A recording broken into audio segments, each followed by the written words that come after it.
Les deux cheikh rapportent que le compagnon du prophète Jarir, fils de Abdullah, disait « J'ai fait un pacte d'allégeance avec le messager de Dieu et je me suis engagé à accomplir la prière et à m'acquitter de la zakat et à donner le conseil à tout musulman. » Nul doute que le bon conseiller, c'est celui qui est loyal. Il a été dit, Abu Bakr as-Siddiq n'a pas surpassé les autres compagnons de Muhammad par le jeûne et la prière, mais bien par une chose qui se trouvait en son cœur, l'amour de Dieu et la loyauté envers ses créatures. En effet, le conseil qui fait de nous quelqu'un de loyal est fondamental dans la religion. Mais si nous avons la certitude qu'un musulman commet le péché, alors nous devons le conseiller sagement et discrètement, avec humilité et un état d'esprit où l'on aurait préféré ne pas voir notre frère être éprouvé par cela. Ainsi, ne soyons pas trompés par le diable en le dévoilant et en tombant ainsi nous-mêmes dans le péché,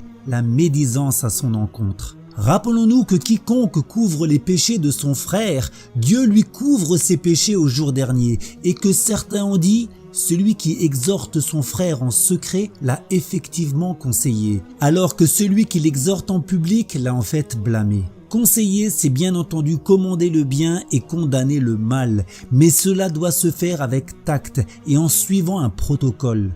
Le but étant de trouver la meilleure manière qui soit pour amener la personne à l'obéissance et à l'amour de Dieu et à délaisser la désobéissance. Ainsi que chacun d'entre nous se pose la question. Où en suis-je par rapport au conseil que l'islam incite à suivre, à la loyauté que l'islam invite à être? L'illustre savant Ahmed al-Rifa'i disait « Combattez le diable en vous entraidant, en vous donnant le conseil les uns aux autres, en ayant un bon comportement et une bonne attitude les uns avec les autres et avec les belles paroles des uns pour les autres. » C'est bien de cette manière que nous serons une aide pour nos frères contre le diable et non une aide pour le diable contre nos frères. Rappelons-nous le passage au verset 16 et 17 de sourate Luqman où Dieu nous apprend la manière dont Luqman conseilla son fils. Il lui dit en ce sens « Ô mon fiston, s'il est le poids d'un grain de moutarde dans un rocher ou dans les cieux et la terre, Allah le fera venir.